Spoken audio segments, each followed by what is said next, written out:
everyone. Today, rather than focusing on embroidery, I'm going to show briefly how I tackle my cross stitch patterns and how I stitch them up. So I'm just in the midst of designing these two. So by the time this video is out, they will be available. The patterns will be available in my Etsy shop. So I will post those links in the description box. And yeah, I always include some visuals in my patterns and guides, but I am a very visual person and always appreciate watching someone do something to fully understand it. So I figured this would be the best time to show while I'm just working away on it. So this one is completed and done. And all of my cross stitches, all of my sassy sayings, my nice sayings, any quotes, typically include the black text and one or more colorful larger words and then some florals. So it's just kind of like an ongoing series that I've had for years, and I've ignored it for over a year. I have not made a cross stitch pattern, but I recently got a new program that allows me to make the patterns properly. So I am diving in and making 3 or 4 of them because I've wanted to for a while and now's the time. So you can see here, sorry, a few cat hairs as usual. I use tape, but they still stay. So you can see here, the black letters are just basic cross stitches. Same with the floral components, which I will show how I do the black stitching on this newer piece I'm working on. And the colored pieces contain cross stitching, of course, for the yellow parts, and the black components are actually back stitch or straight stitch. It depends what you categorize a straight stitch as, but you can just see they are just it's one long stitch that helps create the outline and the lettering for those. So it's a nice little, I'd say easier pattern, especially for those who are just starting cross stitch or starting needlework in general. These ones are fun. They get a giggle, they get a laugh, they make great gifts, and they're not that difficult to do. So this one I'm going to set aside down there, and we're going to be focusing on this one. This one says, don't be gross, and then wash your hands with some floral. I don't know where I'm going to put the floral component right now. And the floral part is done exactly like I'm doing the black in terms of just a basic cross stitch. So I'm going to show you how I'm going to finish the word gross, and then the large lettering, wash your hands. I will not show the entire thing. They do take a little bit of time. So I will just show you the basics for one. So right now I'm just going to get started and finish up this word. So obviously I've got the G. Now I'm on to the R. Now cross stitching is always done on this material, which is called Aida cloth. Aida cloth is a material that contains these perforated holes, I want to say, and the whole purpose is so that it is like a grid. You're basically making pixels to make an image or a word, as opposed to embroidery where you are using cotton or linen, denim. You can use pretty much any material. Stretchy materials are not recommended as it's very difficult to hand embroider on, but I mean, you can do whatever you want. But yeah, it's a blank canvas, so your design, I feel like it's a bit more limitless with embroidery, whereas cross stitch, it might be a little bit more limited, in that the whole point is that we're making these grids, so it just limits your final image a little bit more, in my opinion anyway. But when it comes to text and quotes, it helps keep, cross stitch is great as it helps keep your words straight, your letters straight, whereas that can be a little bit more tricky within embroidery. But having the grid in the Aida is helpful in that sense, that I can't help but keep the letters straight. Like I just did that. It could be an I. It's going to be the left side of the R, but it's pretty darn straight, and it's just because I'm following the punctured holes in the material. So I can't quite show you a finished pattern because I actually use graph paper to design my patterns before. So then I stitch them up. There's all these calculations with numbers and spacings for while I stitch it up while I stitch it up right now. And then once it's completed, I make the actual pattern. So I don't have a pattern to show you exactly how you follow a pattern, but you literally just look at the paper, the finalized pattern. It will have a legend that shows you what colors are in it. Typically it will have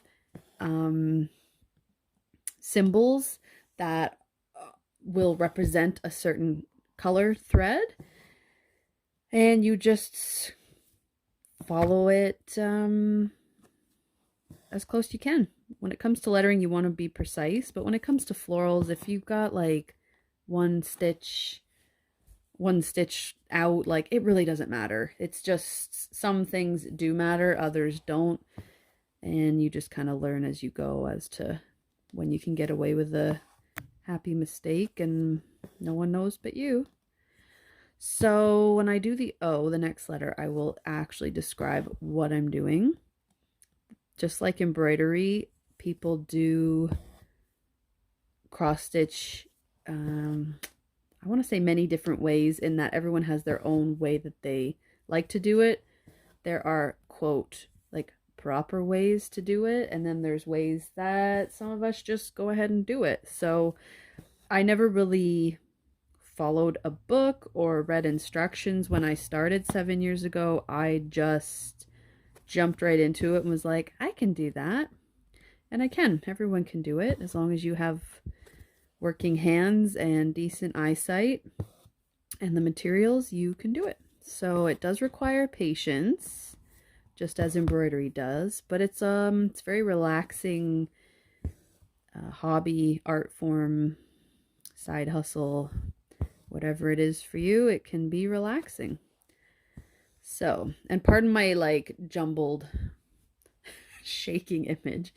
It's very difficult to get comfortable and stitch at the same time for me and film. So, okay, now with the O, I'm going to explain what I'm doing. So the O, for each letter in my patterns, as you will know if you purchase my patterns, in between the letters, I leave one stitch. So I already know that this stitch, this line here, is not going to have anything in it, but I'm going to start the O on the next one. So cross stitching is literally making a cross stitch. As you can see, they are just a bunch of X's. Now, one tidbit is your end goal typically is that all of the stitches are going to be going the same way. So what I mean by that is, it's kind of hard to see on video, but basically the top stitch is all going to want to be ending going the same way. It's a little tricky to see when you have black. With color, it might be a little easier. So you can see in those R's that all of the stitches are going this way, like on a diagonal up. So that means that I started the first stitch going this way and I ended going that way. It'll make a bit more sense in a second, but basically I'm going to go up the side for my O all the same way. And again, this is just how I do it. If you read a cross stitch book, it might tell you to complete each X before moving on to the next one. But this is how I've done it and how I've always done it, and I have absolutely no problems with this. So I go up one way and then I go down. So at the end of it, all of my stitches are going to end this way, as I'm going to do right now. And that's it. So as long as you can keep them going the same way and do each stitch in the same direction, it should have a nice tidy look at the end. And I also recommend not stretching your black thread over the entire embroidery. So for example, say I was going to start another word right now, even though I have not finished the O, this is just for example's sake. And I needed to finish this right there. Okay, there's my make-believe letter. And then I needed to start one like down here. I would not advise doing that because this line will show up through, you can see it there. I have a window right over here, so you can see it just doesn't look great. So after each row or each word, if there's a big space between them, I cut and start a new set. It's just as simple as tying this off right now, cutting it, and then just starting the new word. It just saves your piece from looking a bit jumbly when held up to light, or even sometimes it's not held up to light and you can still see like a dark line, and then you're like, shoot, it's because I kept the one thread going. So that's my only other advice. I'm going to finish off this word really quickly so that you guys don't have to watch me in real time. And then to get to the big words, I will just do the first one in wash your hands. The W, because W's and slanted letters are tricky, so I will get to some tidbits for that, and that'll be it. So I'll be right back.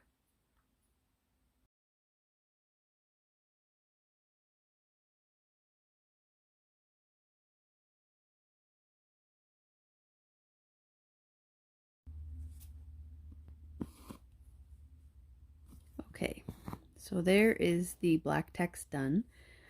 When you are done any section, you merely just turn it over, take your needle out, don't lose it, and make a knot. I just do this, pull the thread through, and then you're going to use the original strand. I grab that and then just pull the knot down onto it. It is something that you just kind of have to practice to get good at and comfortable with, but it ends up making nice little knots, nice and tight to the surface, and then I just snip. That's that. So those letters, again, this is all information that's in the pattern as well. With these letters, I'm using 3 strands of floss, whereas when I'm outlining the colored letters, I'm using 2 strands. But the yellow parts in this one and the florals is 3. So everything is 3 except for the outlines, which is 2. The reason I'm telling you that is when it comes to slanted letters, they are more difficult to do. So the S, the O, the R, and the R, they are all fairly easy, just straight. Like these ones have a few half stitches on them. That's easy. The Y has a lot of just slanted, and that's why this black actually bubbles out a bit. I have to let it sit on the thread. I recommend outlining slanted letters first and then filling them in. Whereas when I'm doing these ones, I would have done the yellow parts first, then outlined it after. And I do one letter at a time, so that I learned that the hard way. You don't want to find out here that you messed up the spacing, because then your whole word might be a little bit bigger and it won't be centered within the pattern. So I do one letter, outline, great, count, move over, start the next, outline, great, count, next, move over. So I do it per letter. So because this one that I'm working on now is going to say wash your hands, there is a W, there is an A, and there is a Y for your. But wash has 2 out of 4 kind of slanted, more difficult letters. So I'm just going to show how I do the first one, and then once I get to the H, I will probably just include that one just so you can see a basic one. So I'm going to just count where I need to start on here, because again, I'm not following a pattern. I'm making this pattern right now, and I will show you how I do a W. Okay, so I have figured out my spot. There's 2 lines between each word. So my W should start here. Sorry, I'm literally figuring this out on the spot. Yes, so it should start there. So again, because a W slanted, I'm doing the outline first. Normally I would do it last, but I've got 1, 2, 3, 1. And then I'm going down 1, 2, 3, 4, 5, 6, 7, 8, 9, 10. Like that.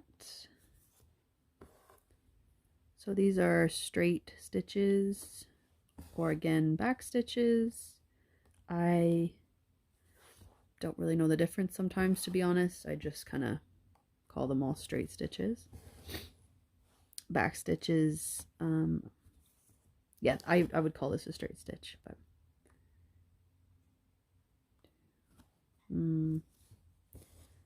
so now it's going to be much easier for me to fill in that part, because again, you can see that is not following a grid. It is just, some of them are 3/4 stitches, some of them are less than that, some are a little more.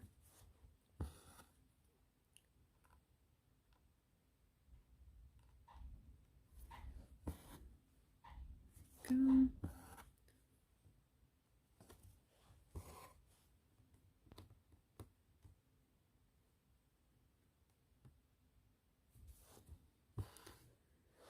And so on a pattern, you would just be following like I am and counting squares or grids or spaces in cross stitch is very important. And there's my W. So now I will take the thread, the colored thread, and fill that in. And the A again is slanted. The S is pretty standard. The H is very basic. So once again, once I get to the H, I will do a quick video on how I do it when I'm not doing a slanted letter. So I will be back when I'm at that point. Okay, for the sake of catching the daylight to finish this video, I just outlined the first 3. And now I'm going to show you how I do the majority of letters. Again, this one just happened to have a few slanted ones. So this H at the end is nice and easy. So I'm just separating my floss right now. Sorry, I'm doing it a little quickly. If you look back in my other videos, I do things a little slower for beginner videos. So please feel free to watch them if this is a little too quick. Okay, so I've got my 3 strands and my needle, and go. All I'm going to be doing now is starting here and doing the cross stitch just like I was doing with the black letters. And again, these will all be colored in as well. I think my thread's a little too long to do this in this tight space while I'm recording, so bear with me. And that's it. I'm going to go up this whole one way and then come back down the other way.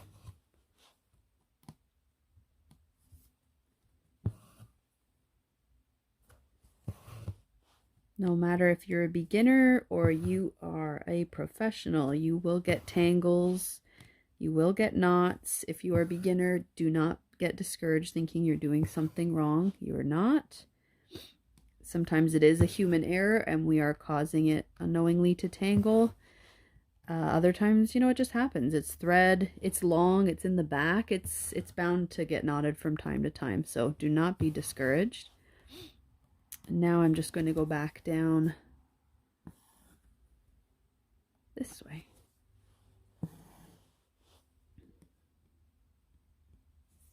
I think a lot of people wonder, like, how do you know where your needle is on the back? Just like anything over time, oh my gosh, there's so many cat hairs. That might be my hair. I shouldn't say that. Just like anything, you get better in time with practice, and you just kind of like, if I don't know, you just kind of feel around. Like right now I could be poking up here, you have to poke the needle through and then just kind of like drag it down until you know where you're at. Once you get going, it gets easier. Okay, I have to go off camera for a sec. There are so many hairs that got stuck.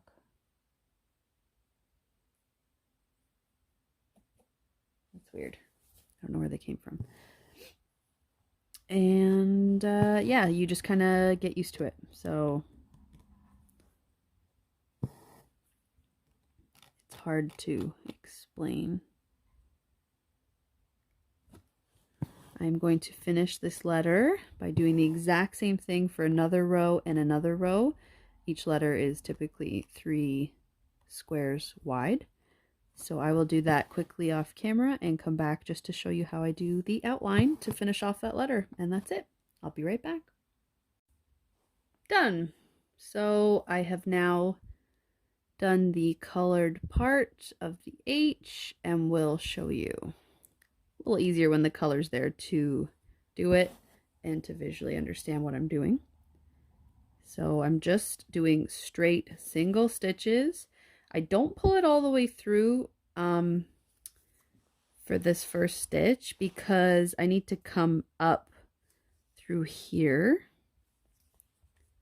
to do the straight down part. So I don't want that to confuse anyone. That's just something I do, and now gently pull and it will pull that tight. Otherwise you're trying to like come up through the already done line.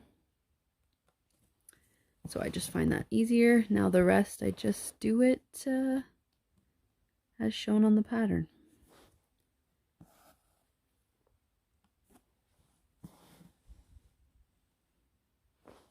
There, I leave about that much and come up. And I want to make sure my needle's on this side, not this side, or it will then pull this and it will not be good. It'll be all wonky.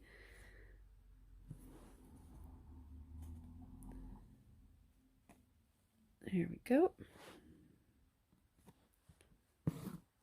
Now in the other patterns, I was doing them, the colored components, I did split up, so a lighter and a darker, and I typically do that if there's 1 or 2 bigger words, but with this one there's 3 big words, so they're each just a different shade of blue.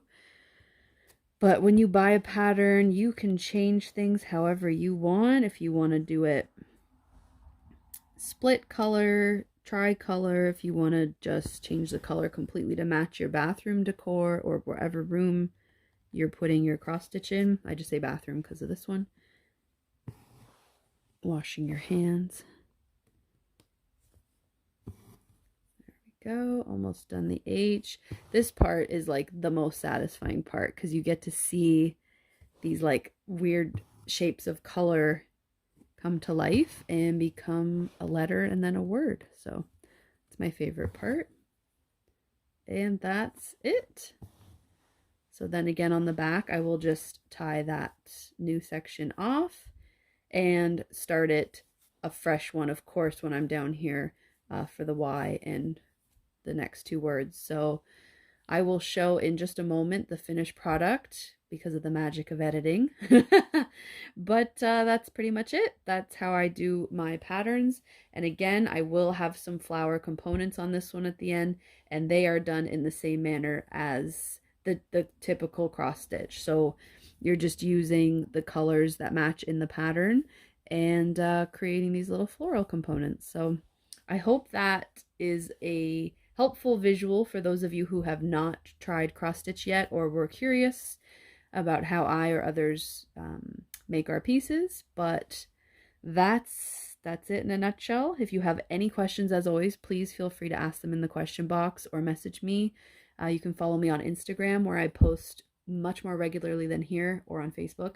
Instagram is the place I'm at the most, and it is my company name, BeCoProductions. Otherwise, feel free to leave a comment, and I will answer it as soon as I can. Thank you all so much for watching, and as always, happy stitching!